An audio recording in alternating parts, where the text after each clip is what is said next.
안수 집사의 은혜로운 찬양 감사합니다.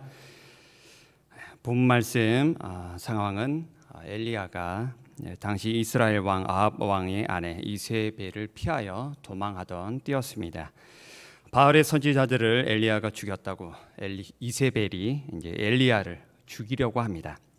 본문 상황 전에는 엘리야 선지자와 바알의 선지자들이 마주대한 적이 있었습니다.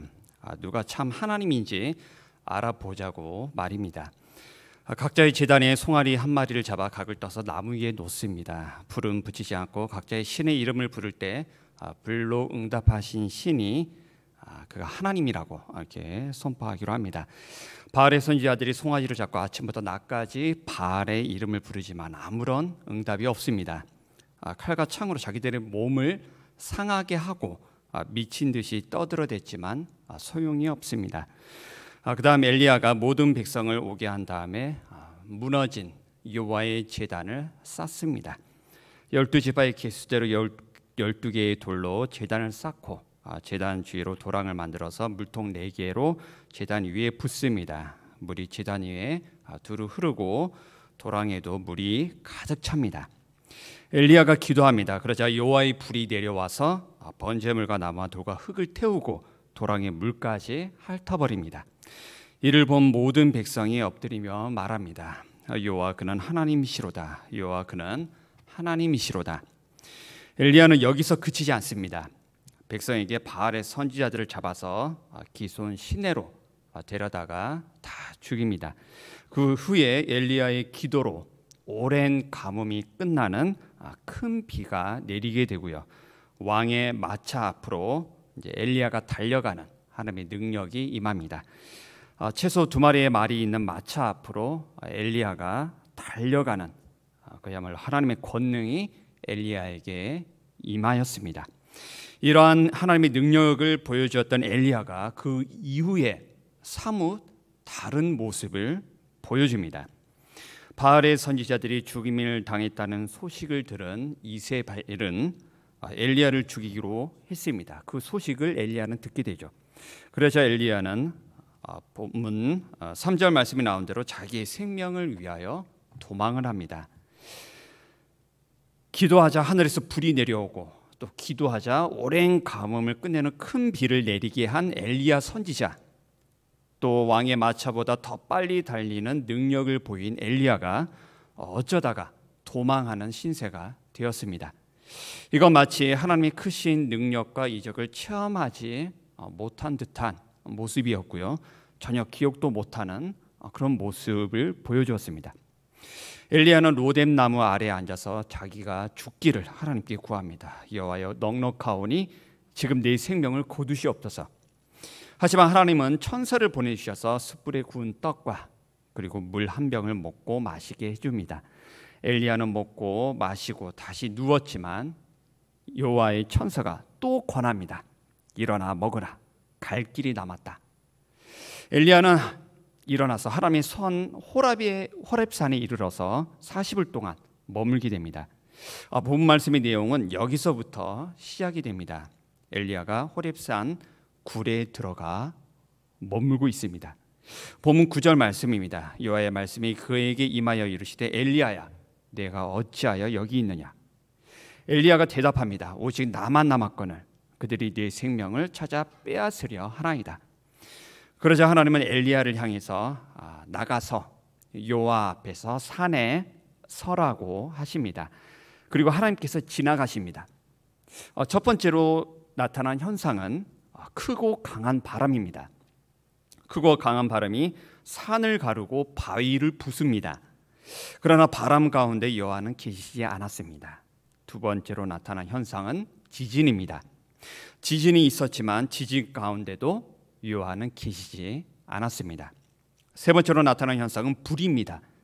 불이 있었지만 불 가운데에도 여호와는 계시지 않았습니다. 불 후에 세미한 소리가 들립니다. 엘리야는 그 소리를 듣고 얼굴을 가리고 나가 굴 입구에 섭니다. 우리 함께 그 부분을 읽어보겠습니다. 본문 13절 말씀입니다. 엘리야가 듣고 겉옷으로 얼굴을 가리고 나가 굴 어귀의 섬에 소리가 그에게 임하여 이르시되 엘리야야 내가 어찌하여 여기 있느냐. 아멘.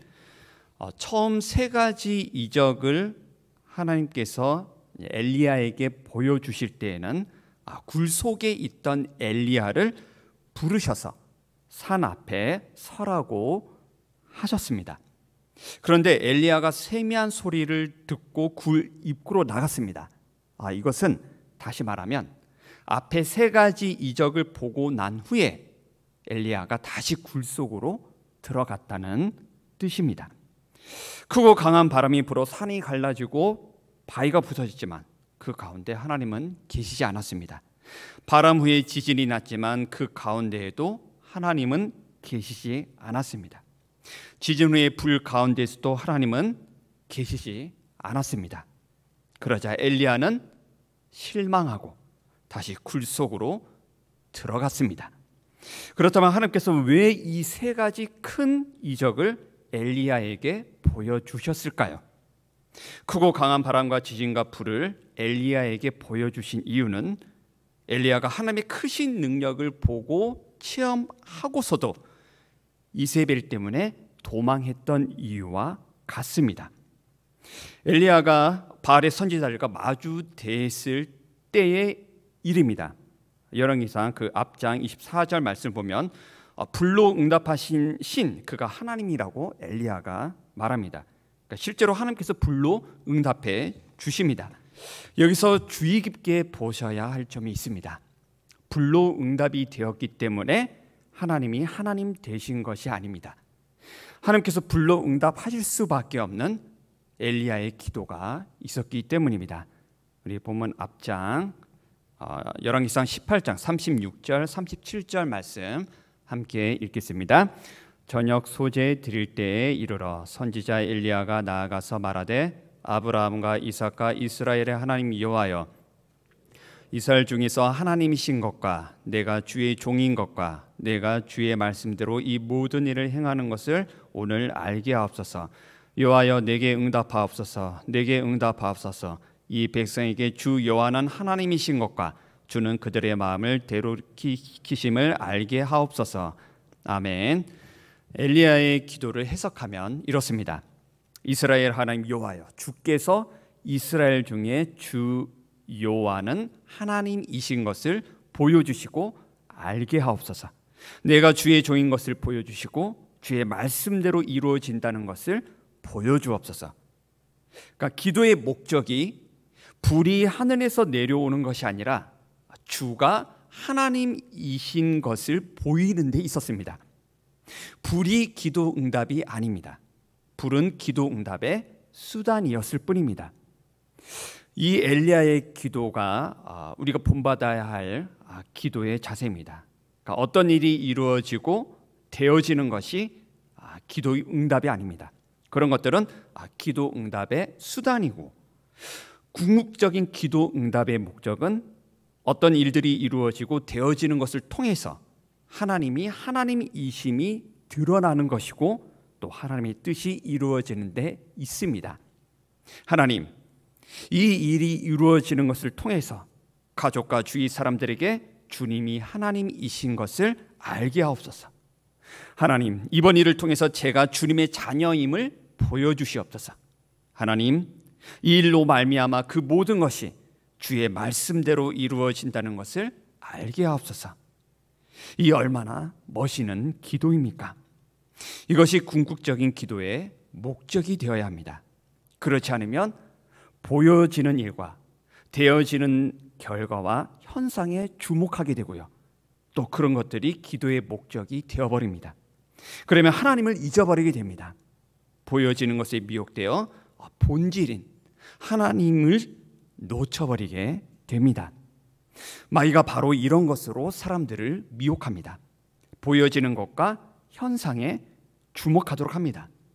마태복음 24장 24절 말씀 같이 읽겠습니다.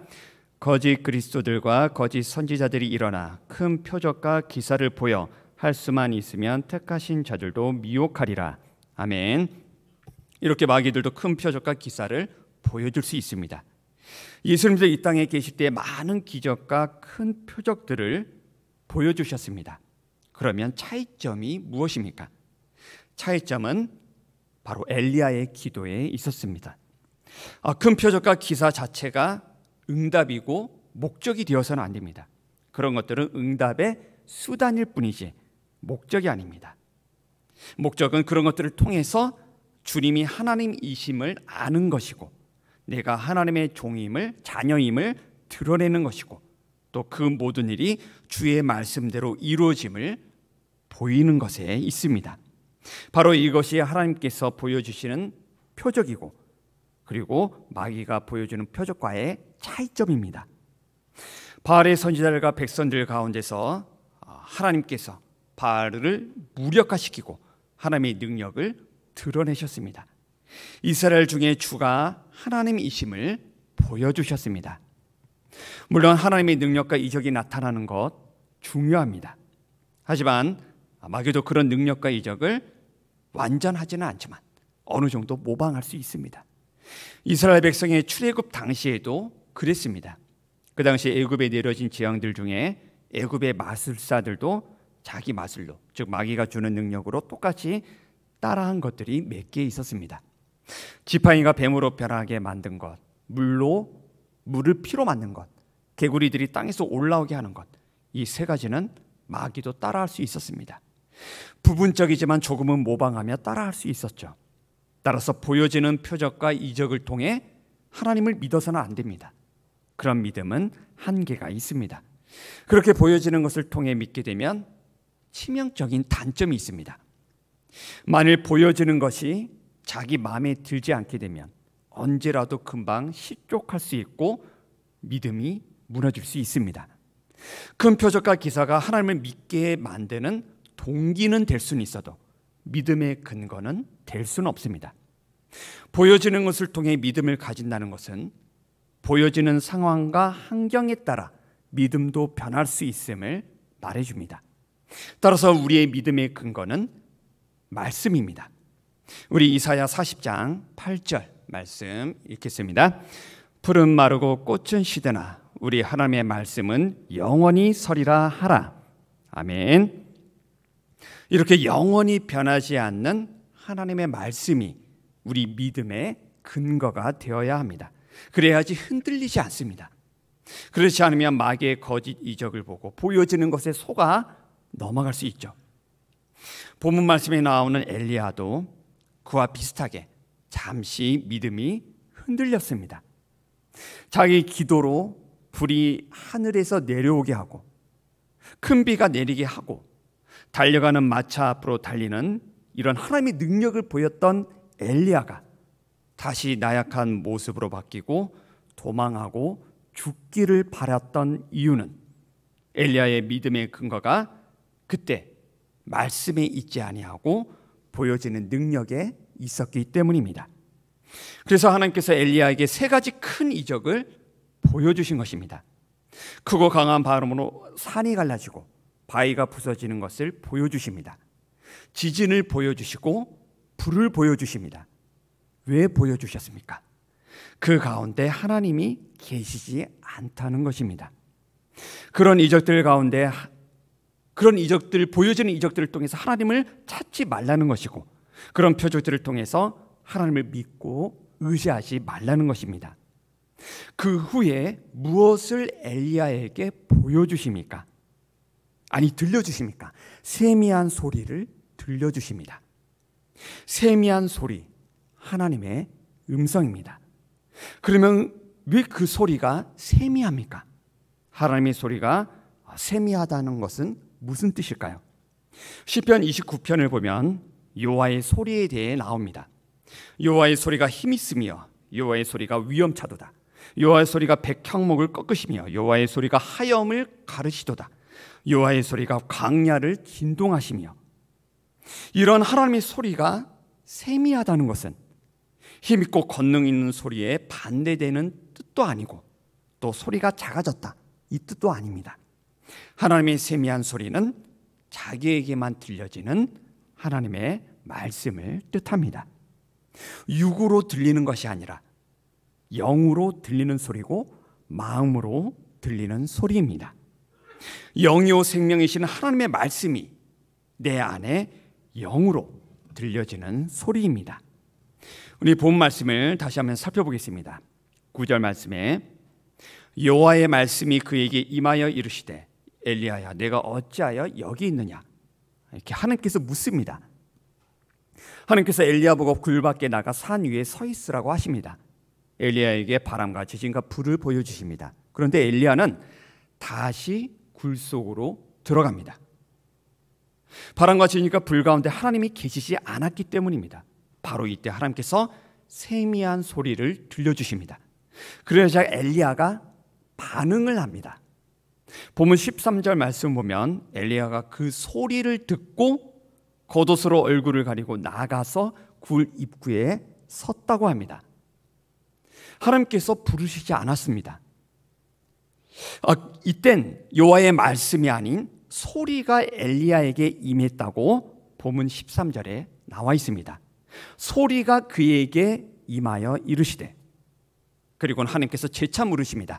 엘리야야 내가 어찌하여 여기 있느냐. 그렇다면 엘리야에게 여호와의 말씀으로 임했을 때와 소리로 임했을 때 그 차이점이 무엇입니까? 소리로 임했을 때는 하나님께서 엘리야에게 또 다른 임무를 주십니다. 또 그걸 들은 엘리야는 곧바로 거기를 떠나서 임무를 수행하게 됩니다. 나약했던 그 엘리야의 모습이 온데간데 사라졌습니다. 여호와의 말씀이 처음에 임했을 때는 별 반응을 보이지 않던 엘리야가 그 말씀이 소리로 임했을 때는 반응을 보였습니다. 이처럼 말씀이 나에게 소리로 들려져야 합니다. 그리할 때에 하나님의 음성을 들을 수 있고요, 나의 하나님을 만날 수 있습니다. 엘리야가 세미한 소리를 듣고 반응했던 것을 보십시오. 겉옷으로 얼굴을 가렸다고 합니다. 이건 직접 볼 수 없는 하나님을 만날 준비를 했다는 뜻입니다. 그렇게 겉옷으로 얼굴을 가린 채 굴 밖으로 나갑니다. 이건 정말 하나님을 만나기를 원한다는 뜻입니다. 이제 다시 힘을 얻고 굴 속에 나와서 스스로 밖으로 나가서 하나님을 만나기를 원한다는 뜻입니다. 그런 엘리야에게 하나님께서 또 다른 임무를 주십니다. 여기서 또 알 수 있는 것은 하나님은 일방적인 분이 아니라는 것입니다. 서로 간의 교통과 교제 속에서 하나님을 만나주시고 그분의 음성을 들려주시고 사명을 맡겨주십니다. 바로 세미한 소리를 통해서 말입니다. 사람과 그 인간관계 속에서 서로 간의 교제 어떻게 이루어집니까? 대화하면서 이루어집니다. 대화란 무엇입니까? 소리의 주고받음입니다. 소리를 통해서 서로의 음성을 듣고 서로를 알고 서로를 만나게 됩니다. 마찬가지입니다. 하나님과의 교제도 소리를 통해서 이루어집니다. 내가 하나님께 소리를 내면 하나님도 나에게 소리로 들려주십니다. 소리가 꼭 귀로 들려져야 소리가 아닙니다. 마음으로 들리는 소리이고 영으로 들려지는 내면의 소리입니다. 하나님의 소리가 실제로 귀에 들려질 수도 있지만 대부분은 내면의 소리로 들려집니다. 왜냐하면 하나님의 자녀들에겐 그들 안에 예수님이 계시고 그들 마음에 성령께서 내주하시기 때문입니다. 내주하시는 성령께서 내 영에게 말씀을 들려주시고 세미한 소리로 내 영에게 들려주십니다. 그래서 예수님께서 공생의 기간 동안 자주 하셨던 말씀이 무엇이었습니까? 귀 있는 자는 들으라 말씀하셨습니다. 하나님의 말씀이 귀로 들려져야 한다는 뜻입니다. 성경은 가르치기를 하나님의 말씀을 들으라고 강조합니다. 왜냐하면 믿음은 들음에서 나기 때문입니다. 피조물들은 하나님의 말씀으로 창조되었습니다. 그 말씀이 하나님께서 소리를 내심으로써 피조물들이 창조되었습니다. 이렇게 우리 인간들도 하나님의 소리에 의해 창조되었기 때문에 우리는 하나님의 소리를 들어야 살 수 있습니다. 하나님의 말씀을 문자적으로 보고 읽는 데에만 그쳐서는 안 됩니다. 그 말씀이 내 귀로, 내 영의 귀로 마음으로, 음성으로 들려져야 합니다. 우리 예수님께서 요한복음 5장 25절에 하신 말씀 같이 읽겠습니다. 진실로 진실로 너에게 이르노니 죽은 자들이 하나님의 아들의 음성을 들을 때가 오나니 곧 이때라. 듣는 자는 살아나리라. 아멘. 영적으로 죽어 있는 자들이 하나님의 아들의 음성을 들어야 살 수 있다고 말씀합니다. 그러면 어떻게 들을 수 있습니까? 성령을 통해서, 말씀을 통해서 하나님의 음성을 소리로, 음성으로 들을 수 있습니다. 처음에 오순절 다락방에 성령이 임했습니다. 그때 임했을 때의 모습이 불과 같이 급하고 강한 바람같이 임하기도 하셨지만 실제로 임한 모습을 보면 사도행전 2장 2절 말씀에 호련히 하늘로부터 급하고 강한 바람 같은 소리가 있었다고 말씀합니다. 즉 성령께서 소리로 우리에게 임하셨습니다. 그래서 우리에게 말씀하시고 말씀의 소리를 듣게 해주십니다. 우리와 대화하시고 교제하시기 위해 성령께서 소리로 임하셨습니다. 본 말씀을 통하여 하나님은 엘리야에게 크게 두 가지를 깨우쳐 주십니다. 하나는 나타나는 능력과 보여지는 이적에, 보여지는 현상에 하나님이 계시지 않습니다. 그런 능력과 이적들은 하나님의 도구일 뿐이지 하나님 그분 자체를 의미하지 않습니다. 불이 하늘에서 내려왔기 때문에 주님이 하나님이신 게 아니라 그 가운데서 하나님이신 것을 드러내셨기 때문에 주님이 하나님이십니다. 보여지는 상황과 되어지는 결과를 통해 하나님을 믿어서는 안 됩니다. 그 믿음은 무너집니다. 영원토록 변하지 않는 말씀이 우리 믿음의 근거가 되어야 합니다.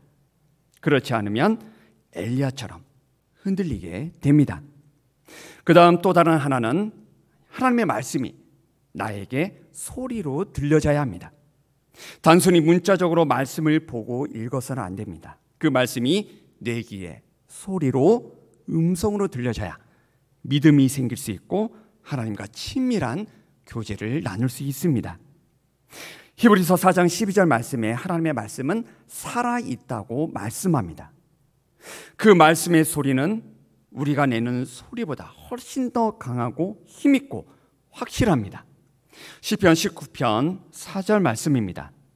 그의 소리가 온 땅에 울려 퍼지고 그 말씀이 세상 끝까지 이른다고 말씀하고 있습니다. 이런 부인할 수 없는 말씀의 소리는 세미한 소리로 우리에게 다가옵니다.